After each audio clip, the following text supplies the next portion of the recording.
साल 2020 में गलवान घाटी में भारत और चीन के बीच एक विवाद हुआ, जिसके बाद ये दावा किया जा रहा था कि अब भारत और चीन के बीच कोई व्यापारिक संबंध नहीं रहेगा। लेकिन बावजूद इसके दोनों देशों के बीच व्यापारिक संबंध पर कोई असर नहीं पड़ा।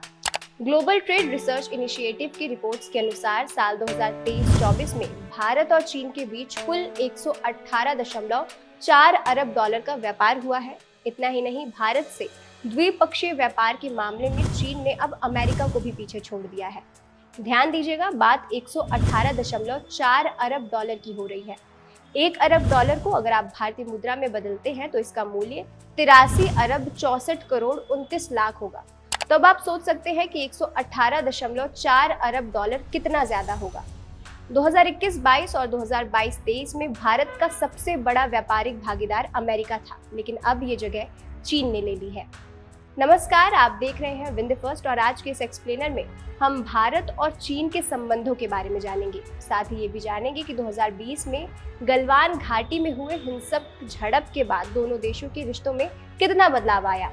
पिछले कई सालों में भारत और चीन के बीच जहां गतिरोध बढ़ा है, वहीं दूसरी तरफ चीन पर भारत की निर्भरता में भी किसी प्रकार की कमी नहीं हुई है। साल 2019-20 में भारत ने चीन के साथ 86 अरब डॉलर का व्यापार किया था, जबकि साल 2021-22 में भारत और चीन के बीच करीब 115 अरब डॉलर का व्यापार हुआ था। GTRI यानी कि ग्लोबल ट्रेड रिसर्च इनिशिएटिव के डेटा के अनुसार पिछले वित्त वर्ष के दौरान भारत का चीन को निर्यात यानी कि एक्सपोर्ट 8.7% बढ़कर 16.67 अरब डॉलर पर पहुंच गया है। चीन को निर्यात बढ़ाने में भारत के लौह अयस्क, सूती धागा, कपड़े, मेकअप, मसाले, फल, सब्जियां, यहाँ तक कि लिनोलियम भी अहम भूमिका निभा रहे हैं। वहीं चीन से आयात यानी कि इंपोर्ट की अगर बात करें तो इसमें 3.24% का उछाल आया है और यह 101.7 अरब डॉलर तक पहुंच गया है।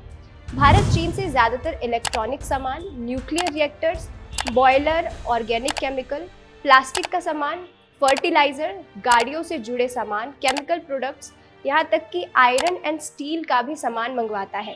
ध्यान देने वाली बात यह है कि वित्त वर्ष 2023-24 के दौरान भारत का सबसे बड़ा व्यापारिक भागीदार चीन रहा। भारत के इकोनॉमिक थिंक टैंक GTRI के डेटा के अनुसार पिछले वित्त वर्ष में भारत और चीन के बीच दो तरफा व्यापार करीब 118.4 अरब डॉलर का रहा। ये भारत और अमेरिका के दरमियान हुए व्यापार की तुलना में थोड़ा अधिक है। टॉप 4 देश जिनके साथ भारत का व्यापार बढ़ा है। चीन के अलावा भारत ने 4 देशों के साथ मुक्त व्यापार करने का समझौता किया है, जिनमें सिंगापुर, संयुक्त अरब अमीरात, कोरिया और इंडोनेशिया शामिल है।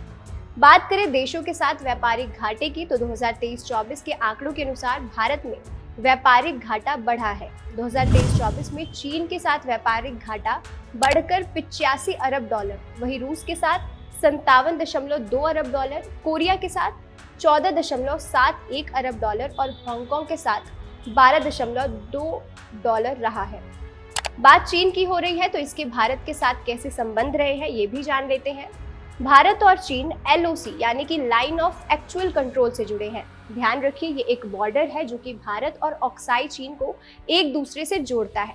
अब आप सोच रहे होंगे कि ये ऑक्साई चीन क्या है। दरअसल ये भारत का वो हिस्सा है जिसे कि चीन ने 1962 के युद्ध में भारत से हथिया लिया था, जिसके बाद से भारत का वो हिस्सा अभी तक चीन के ही पास है। भले ही हम इस हिस्से को भारत के मैप में दिखा देते हैं, लेकिन ये हिस्सा अभी तक हम चीन से ले नहीं पाए। समय समय पर LOC में दोनों ही देशों के बीच झड़प और विवाद देखने को मिलता है। शुरुआत से अगर बात करें तो अब तक भारत और चीन के बीच 1959 से 2020 तक लगभग 7 बार युद्ध हो चुका है। चलिए अब दोनों देशों के संबंधों की हिस्ट्री जान लेते हैं। भारत और चाइना के संबंधों की शुरुआत 1950 से हुई, जब दोनों देशों ने राजनयिक संबंध स्थापित किया। 1954 में दोनों देशों के बीच पंचशील समझौता हुआ। इसमें दोनों ही देशों ने शांतिपूर्ण समझौता किया, लेकिन कुछ ही सालों के बाद 1962 में दोनों देशों के बीच युद्ध होता है। इस युद्ध का मुख्य कारण ऑक्साई चीन और अरुणाचल प्रदेश के सीमावर्ती क्षेत्रों की संप्रभुता को लेकर हुआ। ऑक्साई चीन, जिसे भारत लद्दाख का हिस्सा मानता है, और चीन शिनजियांग प्रांत का हिस्सा मानता है। यहीं से टकराव शुरू हुआ और यह युद्ध में बदल गया। इस युद्ध में चीन ने भारत की 38,000 वर्ग किलोमीटर जमीन कब्जा कर ली थी। इसके बाद 1967 में चाइना ने भारत के सैनिकों पर फायरिंग की थी। इसे नाथुला संघर्ष भी कहते हैं। नाथुला संघर्ष 11 सितंबर 1967 को शुरू हुआ। अब चीन की पीपुल्स लिबरेशन आर्मी ने नाथुला में भारतीय चौकियों पर हमला किया था और ये 15 सितंबर 1967 तक चला। अक्टूबर 1967 में ही चो ला में एक और सैन्य द्वंद्व हुआ और उसी दिन समाप्त भी हो गया।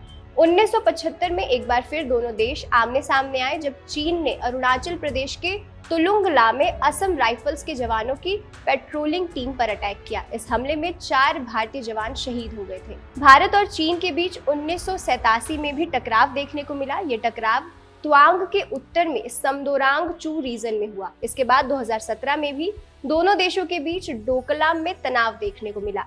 आखिरकार फिर से दोनों देश 2020 में एक दूसरे के आमने सामने आए।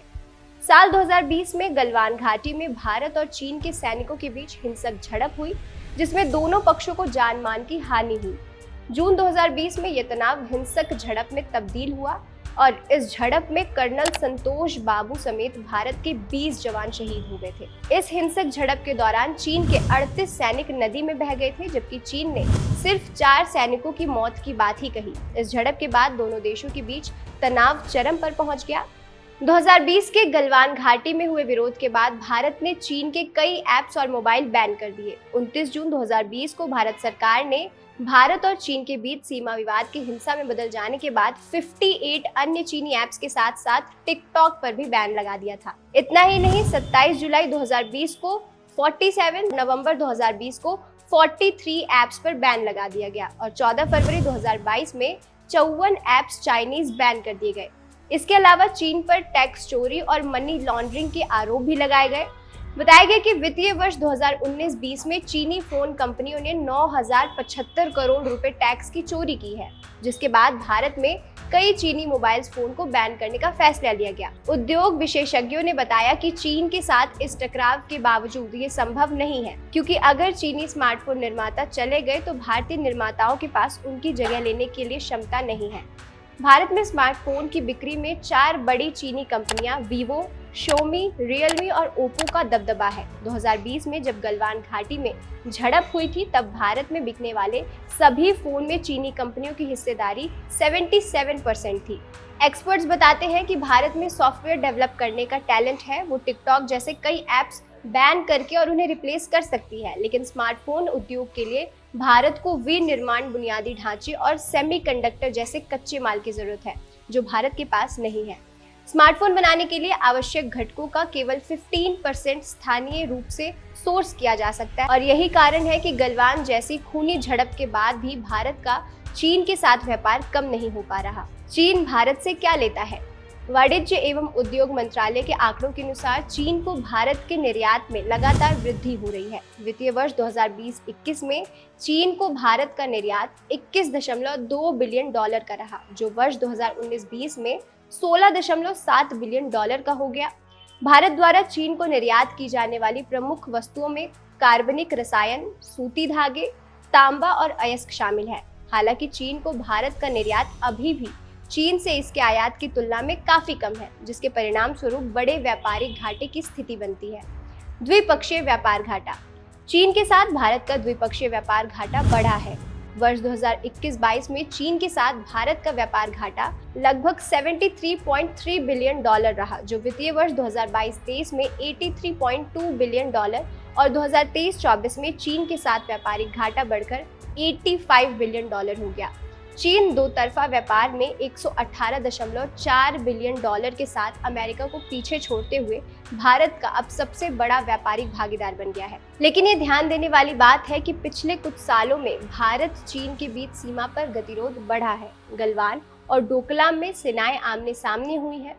हिंसक झड़प के बाद जवानों की मौत भी हुई, लेकिन सीमा पर जारी तनाव के बाद भी दोनों देशों के बीच व्यापार में कोई कमी नहीं आई। भारत चीन से आयात भारी मात्रा में कर रहा है, लेकिन निर्यात की मात्रा बहुत कम है। भारत वाणिज्य एवं उद्योग मंत्रालय के आंकड़ों को देख के पता चलता है कि गलवान के बाद भी चीन से आयात बढ़ता गया है। इन आंकड़ों के अनुसार भारत चीन से सबसे ज्यादा आयात करता है। चीन से भारत का आयात साल 2019-20 में लगभग 86 अरब डॉलर का था, वही साल 2021-22 में ये बढ़कर 115 अरब डॉलर हो गया, जो कि साल 2023-24 में बढ़कर करीब 118 अरब डॉलर हो गया। रिपोर्ट्स के अनुसार आने वाले वर्षों में चीन से भारत का आयात और ज्यादा बढ़ेगा। इन सब तनावों के बावजूद भारत को चीन से अपना व्यापार बढ़ाना चाहिए या नहीं, इस पर आपकी क्या राय है, हमें कमेंट सेक्शन में जरूर बताएं। और ऐसे ही एक्सप्लेनर्स के लिए देखते रहिए विन द फर्स्ट।